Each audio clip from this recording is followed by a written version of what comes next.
Good afternoon students.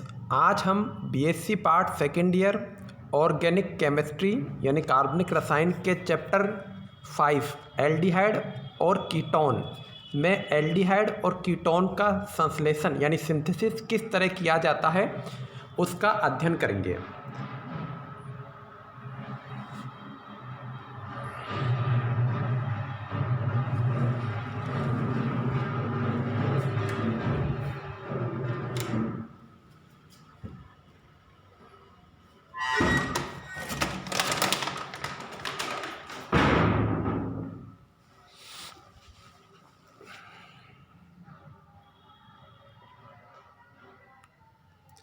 Students, aldehyde और ketone का संश्लेषण को 3 भागों में विभक्त किया गया है। इसके पहले भाग में हम देखते हैं कि वो विधियां जिनके द्वारा एल्डिहाइड और कीटोन दोनों का निर्माण किया जा सकता हो। इसके बाद हम देखेंगे कि वो विधियां जिनके द्वारा सिर्फ एल्डिहाइड का निर्माण किया जाता हो।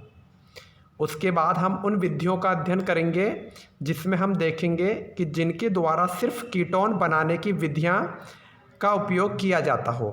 तो सबसे पहले हम उन विधियों का देखेंगे जिससे एल्डिहाइड और कीटोन दोनों ही आसानी से बनाए जा सकते हों। उसके बाद सिर्फ एल्डिहाइड बनाने की विधियां और उसके बाद सिर्फ कीटोन बनाने की विधियां। तो एल्डिहाइड तो हम पहली वाली जो विधि देखते हैं, synthetic methods common for preparation of aldehyde and ketone.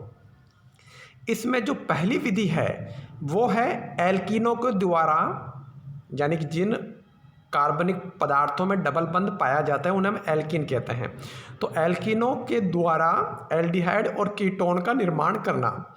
तो एल्कीनों से हम किस प्रकार एल्डिहाइड और कीटोन का निर्माण करेंगे? तो एल्कीनों का हम करेंगे ओजोनीकरण, यानी एल्कीन की हम ओजोन O3 से अभिक्रिया करवाएंगे। जैसे हम इसमें देखते हैं कि कार्बन डबल बंध कार्बन एक एल्कीन है जिसकी O3 यानी ओजोन से जिंक की उपस्थिति में रासायनिक अभिक्रिया करवाई जाती है। तो कार्बन डबल बंध कार्बन टूट जाता है और डबल बंध से जुड़े हुए दोनों कार्बन अलग अलग कंपाउंड में परिवर्तित हो जाते हैं। ये जो दोनों कंपाउंड हैं ये या तो अगर कार्बन से 2 एल्किल ग्रुप पहले से जुड़े हुए हैं तो यह कंपाउंड कीटोन में परिवर्तन होगा, और अगर कार्बन से सिर्फ एक एल्किल समूह और दूसरा हाइड्रोजन जुड़ा हुआ है तो वो कार्बन एल्डिहाइड में परिवर्तित होगा।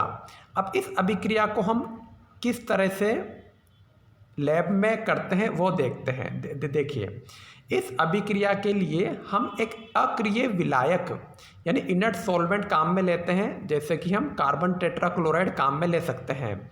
तो कार्बन टेट्राक्लोराइड के विलयन में ओजोन को एल्कीन में प्रवाहित किया जाता है, यानी कि एक लेंगे हम एल्कीन जिसे लेंगे हम कार्बन टेट्राक्लोराइड के विलयन में और उसमें हम ओजोन को प्रवाहित करेंगे।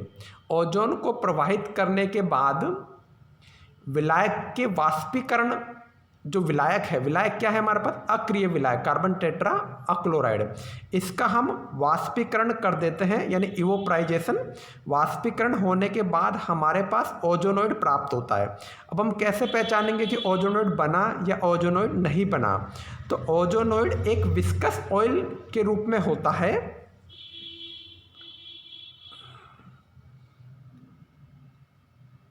ओजोनोइड हमारे पास एक विस्कस ऑयल के रूप में होता है।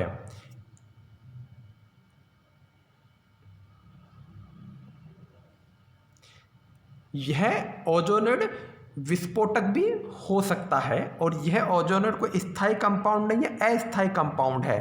इसीलिए हम इस ओजोनोइड की जिंक चूर्ण के उपस्थिति में अपचयन अभिक्रिया करवाते हैं। ओजोनोइड की जिंक चूर्ण की उपस्थिति में अपचयन अभिक्रिया करवाने पर हमें एल्डिहाइड और कीटोन की प्राप्ति होती है। तो हम ये देखते हैं कि ये जो कार्बन डबल बॉन्ड कार्बन है, इस बंध के टूटने पे एल्डिहाइड और कीटोन जो हमें प्राप्त होते हैं वो किस मैकेनिज्म से प्राप्त होते हैं? रिएक्शन तो हमें बहुत सिंपल दिख रही है लेकिन ये रिएक्शन इतनी सिंपल नहीं है। तो जिस मैकेनिज्म से हमें ये प्राप्त होते हैं उस मैकेनिज्म को हम जनरली दो भागों में बांटते हैं। देखिए, उस मैकेनिज्म का पहला वाला भाग जो ऊपर की तरफ है डायग्राम में, और दूसरा वाला भाग जो नीचे की तरफ और डायग्राम में है। पहले भाग में हम देखते हैं कि कार्बन डबल बंद कार्बन पे ओजोन O3 आके जुड़ता है और मोलोजोनोइड बनाता है। मोलोजोनोइड में कार्बन और कार्बन के बीच का जो बंध है वो नहीं टूटता, ये मोलोजोनोइड है। इसमें कार्बन कार्बन के बीच का बंध नहीं टूटा है, ये O3 ओजोन साइड में आके जुड़े हैं, ठीक है। यह है मोलोजोनोइड। मोलोजोनोइड विस्कस तेलीय नहीं होता है। मोलोजोनोइड के बाद जो ओजोनाइड बनेगा वो विस्कस एवं तेलीय होता है। अब ये जो हमारे पास बना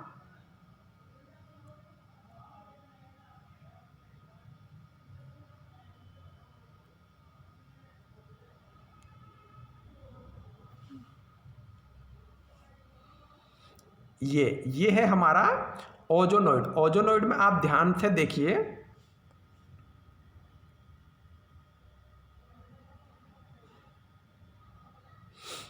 यहां कार्बन कार्बन के बीच जो सिंगल बंध था वो टूट चुका है और कार्बन कार्बन के बीच में एक ऑक्सीजन आके जुड़ गया है।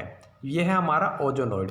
ये हमें विस्कस ऑयलीय यानी कि तेलीय पदार्थ के रूप में प्राप्त होता है, जिसका अपचयन हम बाद में किससे कराते हैं? जिंक के द्वारा कराते हैं। जिंक के द्वारा अपचयन कराने पे ZnO बनता है और 3 ऑक्सीजन में से 1 ऑक्सीजन तो चली जाएगी जिंक के पास में, बाकी जो 2 ऑक्सीजन बचेंगी वो दोनों कार्बन के पास में रहेंगी, एक इस कार्बन के पास और एक इस कार्बन के पास, और दोनों तरफ कार्बोनिल कंपाउंड बन जाएंगे। अब कार्बन से 2 एल्किल समूह जुड़ा हुआ है तो कीटोन बनेगा, कार्बन से 1 एल्किल समूह और 1 हाइड्रोजन जुड़ा हुआ है तो एल्डिहाइड बनेगा। अब ये ओजोनोइड ब्रेक किस प्रकार होता है या ये मोलोजोनोइड से ओजोनोइड किस प्रकार बनता है, यह हम इसकी सेकंड मैकेनिज्म में देखेंगे। फर्स्ट मैकेनिज्म में हमने देखा कि कार्बन डबल बंद कार्बन से ओजोन O3 आके जुड़ता है और मोलोजोनोइड बनाता है, जिसमें कार्बन कार्बन के बीच का जो बंध है वो अप्रभावित होता है। परंतु अगली अभिक्रिया में यह मोलोजोनाइड ओजोनाइड में परिवर्तन होता है, जिसमें कार्बन कार्बन के बीच का बंध टूट जाता है और कार्बन कार्बन के बीच में एक ऑक्सीजन आके जुड़ जाती है। इसके बाद हम इसकी जिंक से अपचयन कराते हैं तो जिंक एक ऑक्सीजन को लेकर ZnO बनाता है तथा ये जो ओजोन की 1 ऑक्सीजन तो जिंक के पास चली जाएगी, बाकी 2 जो ऑक्सीजन बची वो दोनों एक एक कार्बन के पास में आ जाएगी और कार्बोनिल कंपाउंड अब बनेगा।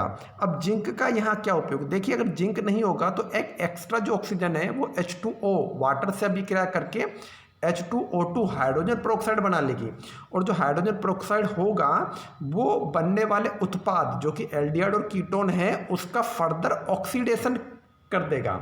तो H2O2 बनने वाले उत्पाद एल्डिहाइड और कीटोन का दोबारा से ऑक्सीकरण करके उन्हें कार्बोक्सिलिक एसिड में परिवर्तित कर देता है। तो हमें कार्बोक्सिलिक एसिड नहीं चाहिए, हमें तो एल्डिहाइड और कीटोन पर ही इस अभिक्रिया को रोकना है।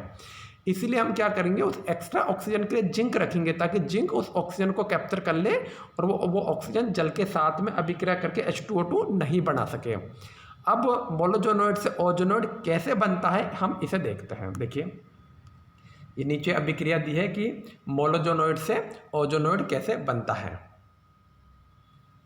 देखिए, यह है मोलोजोनोइड। इसमें कार्बन कार्बन के बीच, ये कार्बन कार्बन के बीच का जो बंध है कार्बन ऑक्सीजन के यहाँ जाएगा, जिससे कि भविष्य में कार्बन डबल बंध ऑक्सीजन का निर्माण होगा, ठीक है। और ये वाला बंध टूट के ऑक्सीजन के पास इस बंध के इलेक्ट्रॉन आएंगे तो ऑक्सीजन माइनस बनेगा, ठीक है। अब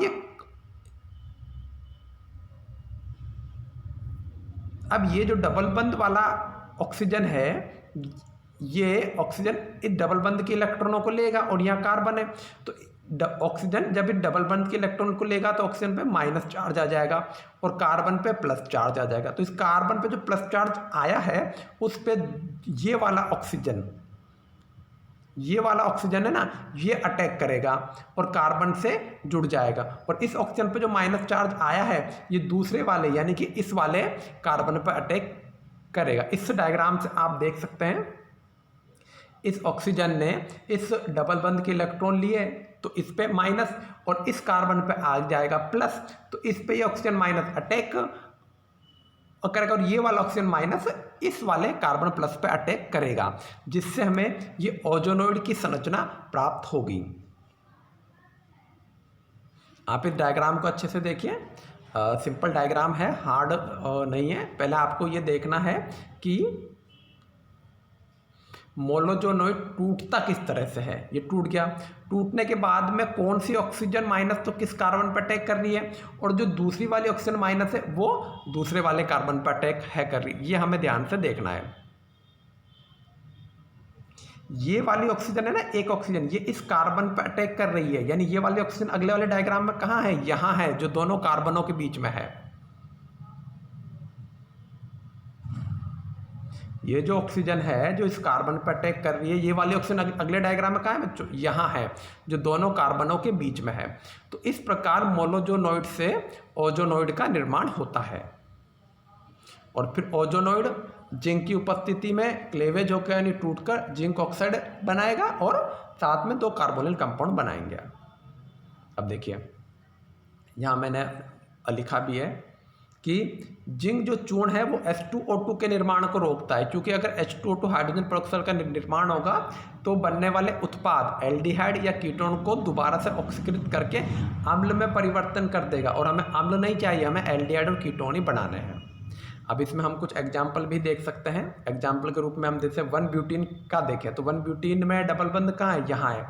तो इसकी O3 ओजोन और जिंक के साथ अभिक्रिया कराएंगे तो कौन सा बंध टूटेगा, यहाँ बंध टूटेगा और दोनों तरफ एक एक ऑक्सीजन जुड़ जाएगी। एक उत्पाद तो हमें ये प्राप्त होगा और एक उत्पाद हमें ये प्राप्त होगा। पहले वाले उत्पाद का क्या नाम है, जिसमें 3 ऑक्सीजन है, तो मेथेन, एथेन, प्रोपेन, और एल्डिहाइड है तो प्रोपेन के साथ प्लस एल जुड़ जाएगा तो प्रोपेनएल। ठीक है, तो ये तो हो गया प्रोपेनएल और इसमें एक ही है तो ये हो गया फॉर्मेल्डिहाइड। ठीक है, ऐसे ही अगर हम 2-ब्यूटीन को देखें और 2-ब्यूटीन में ये बंध यहाँ से टूटेगा तो ये वाला भी एक एल्डिहाइड बनेगा और ये वाला भी एक एल्डिहाइड बनेगा, तो 2 हमारे पास एल्डिहाइड बन जाएंगे, एसिटेल्डिहाइड, क्योंकि 2 कार्बन है ना। अगर हम आइसोब्यूटीन को देखें तो बंध कहाँ से टूटेगा, यहाँ से, तो ये इधर वाला तो बनाएगा एल्डिहाइड, लेकिन ये वाला जो ग्रुप है ये वाला क्या बनाएगा, ये वाला हमारे पास में बनाएगा कीटोन। ये देखिए कीटोन, क्योंकि जब ये बंध यहाँ से टूटा तो एक ऑक्सीजन इस तरफ ये और एक ऑक्सीजन इस तरफ ये। आप इन एग्जाम्पल्स को एक बार लिख के प्रैक्टिस करने की कोशिश कीजिएगा, आपको बहुत इजीली और समझ में आ जाएगा। एक बंध यहाँ से टूटा, एक ऑक्सीजन इसके पास, एक ऑक्सीजन इसके पास, ये बंध यहाँ से टूटा, एक ऑक्सीजन इस कार्बन के पास, एक ऑक्सीजन इस कार्बन के पास। अब इसमें एक बंध यहाँ से टूटेगा तो एक ऑक्सीजन इस कार्बन के पास, एक ऑक्सीजन इस कार्बन के पास में आ जाएगी, है ना। तो ये वाला जो ग्रुप है ये कार्बोनिल में कीटोन बनाएगा और ये जो साइड वाला है ये सिर्फ एल्डिहाइड बनाएगा। देखिए हम दूसरा एग्जाम्पल देखते हैं, जैसे यह है साइक्लोहेक्सिन, ये 6 की रिंग है जिसमें एक डबल बंध है, तो ये ओजोन का अटैक करेगा, इस डबल बंध पर अटैक करेगा और ये बंध यहाँ से टूटेगा, तो यहाँ से ये बंध टूट गया और दोनों तरफ एक एक ऑक्सीजन जुड़ गया, तो ऊपर की तरफ भी एल्डिहाइड बन गया, नीचे की तरफ भी एल्डिहाइड बन गया। अब इसमें 6 कार्बन है, एक एल्डिहाइड पहले कार्बन पे है और एक एल्डिहाइड कहाँ है, एक एल्डिहाइड फिर 6ठे कार्बन पे है, तो इसका नाम क्या हो जाएगा 1,6 हेक्सेन डाई एल। 2 एल्डिहाइड है ना, तो एक एल्डिहाइड के लिए एक एल, तो 2 एल्डिहाइड के लिए डाई एल, तो 1,6 हेक्सेन डाई एल। ठीक है, हम इसका दूसरा एग्जाम्पल जैसे ये देखते हैं 2,4 हेक्साडाइन, जिसमें 2 डबल बंध, तो देखिए एक डबल बंध यहाँ से टूटेगा, यहाँ एक ऑक्सीजन और यहाँ एक ऑक्सीजन, फिर ये बंध यहाँ से टूटेगा, यहाँ एक ऑक्सीजन, यहाँ एक ऑक्सीजन, तो एक कंपाउंड तो हमारे पास ये बनेगा, एक कंपाउंड हमारे पास ये बनेगा और एक कंपाउंड, 3 तरह के कंपाउंड हमारे पास प्राप्त हो जाएंगे। और इस वाले कंपाउंड को हम ये वाला क्या बोलेंगे, ग्लाइऑक्सेल। क्या बोलेंगे, ग्लाइऑक्सेल। ऐसे ही अगर हम दूसरा वाला उदाहरण लें जैसे साइक्लोब्यूटाडाइन, अब इसमें एक ये है डबल बंध जो ओजोन के कारण टूटेगा, एक यहाँ है डबल बंध 2 ओजोन के कारण टूटेगा, ये 2 कार्बन यहाँ है और 2 कार्बन यहाँ है, तो ऊपर की साइड की तरफ जो उत्पाद बनेगा वही उत्पाद नीचे की तरफ बनेगा और इस उत्पाद को हम क्या बोलेंगे, ग्लाइऑक्सेल। एक एल्डिहाइड ग्रुप ऊपर है, एक एल्डिहाइड ग्रुप नीचे है, तो ग्लाइऑक्सेल। ठीक है, अगला वाला उदाहरण अगर हम देखें 1,4 साइक्लोहेक्सेन डाइन। 1,4 क्यों, देखिए यहाँ से स्टार्ट करते हैं गिनना, कहीं किसी भी एक डबल बंद से गिनना स्टार्ट करो तो 1 2 3 और 4। तो पहले डबल बंद यहाँ से स्टार्ट हुआ है 1 2 3 और ये 4। तो दूसरा डबल बंद कौन सी पोजीशन पे स्टार्ट हुआ है, चौथी पोजीशन से। देखिए मैं दोबारा आपको बताता हूँ, एक ये वाला, दूसरा ये वाला, तीसरा ये वाला और चौथा ये वाला। तो पहला डबल बंद पहले कार्बन से स्टार्ट हुआ और दूसरा डबल बंद चौथे कार्बन से स्टार्ट हुआ। इसीलिए देखिए 1,4 साइकिल है, पूरा साइकिल है, चक्र है। तो साइक्लो 6 कार्बन है हेक्सा और 2 डबल बंद है तो डाइन। अब इसमें ये डबल बंद यहाँ से टूटता है, ये डबल बंद यहाँ से टूटता है, तो एक कंपाउंड तो हमें ये वाला प्राप्त होगा जिसमें 2 एल्डिहाइड और बीच में ये CH2, और एक कंपाउंड हमें नीचे वाला प्राप्त होगा जिसमें ये 2 एल्डिहाइड और बीच में CH2। तो हमें कंपाउंड के रूप में ये 3 कार्बन है तो मैथ एथ प्रोप है ना, और 2 एल्डिहाइड ग्रुप हैं तो 2 एल यानी कि डाई एल, तो प्रोपेन डाई एल हमें प्राप्त होगा।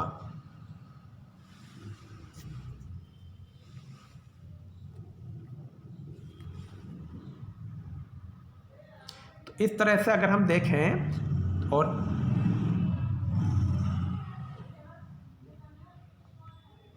अगर हम इसको फर्दर रिवाइज्ड करें तो देखिए एल्डिहाइड और कीटोन बनाने की 3 विधियां हैं। पहली विधि जिसमें एल्डिहाइड और कीटोन दोनों बनते हैं, दूसरी विधि जिससे सिर्फ एल्डिहाइड बनते हैं, और तीसरी विधि जिससे सिर्फ कीटोन बनते हैं। तो पहले हमने वो देखा कि एल्डिहाइड और कीटोन दोनों एक साथ बनाए जा सके ऐसी विधि कौन सी है। तो उसमें फर्स्ट विधि देखी हमने एल्केनों के ओजोनीकरण के द्वारा। इन ओजोनीकरण में जो विलायक के रूप में हम काम में लेते हैं वो अक्रिय विलायक कार्बन टेट्राक्लोराइड काम में लेते हैं, जिससे हमारे पास पहले मोलोजोनोइड बनता है। मोलोजोनोइड बाद में ओजोनोइड में कन्वर्ट होता है जो कि एक विस्कस तेलीय पदार्थ है। ठीक है, इसकी 2 विधियां हैं। एक इस अभिक्रिया की क्रिया विधि के 2 स्टेप हैं, जिसमें पहले स्टेप में कार्बन डबल बॉन्ड कार्बन पे ओजोन आके जुड़ता है और मोलोजोनोइड बनाता है। मोलोजोनोइड फिर ब्रेक होके ओजोनोइड बनाता है। ओजोनोइड जिंक की उपस्थिति में अपचयित होकर कार्बोनिल कंपाउंड बनाता है। ये मोलोजोनोइड किस तरह से द्विध्रुव आयन का निर्माण करके ओजोनोइड में परिवर्तित हो रहा है, ये यहाँ आपको दिखाया गया है। इसमें हम जिंक चूर्ण का क्यों उपयोग करते हैं, ताकि जो ओजोन की तीसरी ऑक्सीजन है वो जल से अभिक्रिया करके हाइड्रोजन पेरोक्साइड नहीं बना ले। इसलिए हम जिंक का उपयोग करते हैं, क्योंकि अगर हाइड्रोजन पेरोक्साइड बन जाती है तो वो हाइड्रोजन पेरोक्साइड बनने वाले कार्बोनिल कंपाउंड एल्डिहाइड या कीटोन को फर्दर कार्बोक्सिलिक ग्रुप में ऑक्सीकृत कर सकती है। यहाँ पे ये कुछ एग्जाम्पल्स हैं 1 ब्यूटीन का, 2 ब्यूटीन का और आइसोब्यूटीन का। इसके बाद हम कुछ इसके और अच्छे एग्जाम्पल देख सकते हैं, जैसे साइक्लोहेक्सिन का, फिर 2,4 हेक्साडाइन का, साइक्लोब्यूटाडाइन का और 1,4 साइक्लोहेक्साडाइन का। मैंने इसके जो नोट्स हैं वो हिंदी मीडियम में और इंग्लिश मीडियम में दोनों में बना के, पूरे चैप्टर के नोट्स बना के आपको व्हाट्सएप ग्रुप में पोस्ट कर दिए हैं। आप व्हाट्सएप ग्रुप में नोट्स देखिए और उस नोट्स को जैसे जैसे मैं क्लास करा रहा हूँ साथ के साथ ही रिवाइज्ड करते जाइए। आप नोट्सों को या तो नोट डाउन कर लीजिए, या आपके पास उतना टाइम नहीं हो तो आप उनका प्रिंट आउट लेके भी पढ़ सकते हैं, क्योंकि अब काफ़ी सारा कोर्स है कराना, तो हो सकता है आपके पास उतना टाइम नहीं हो तो आप सीधा प्रिंट आउट ले लीजिए या जेरोक्स करवा लीजिए। कोई एक स्टूडेंट प्रिंट आउट ले लीजिए, बाकी स्टूडेंट उसकी जेरोक्स करवा दीजिए, है ना। अगली क्लास में हम इसके और भी एल्डिहाइड और कीटोन बनाने की विधियाँ देखेंगे। इसमें काफ़ी सारी विधि हैं, आपको को कम से कम भी 13-14 ऐसी विधियां हैं जिनको हमें स्टडी करना होगा, तो आप उनके लिए तैयार रहिए। ये जो मैंने आज विधि बताई है काफ़ी इंपॉर्टेंट है, तो इसको आप अच्छे से स्टडी कीजिए। कई बार एग्जाम में आता है और इस बार भी 100% आएगा, है ना। ठीक है student, have a nice day, good luck, bye bye.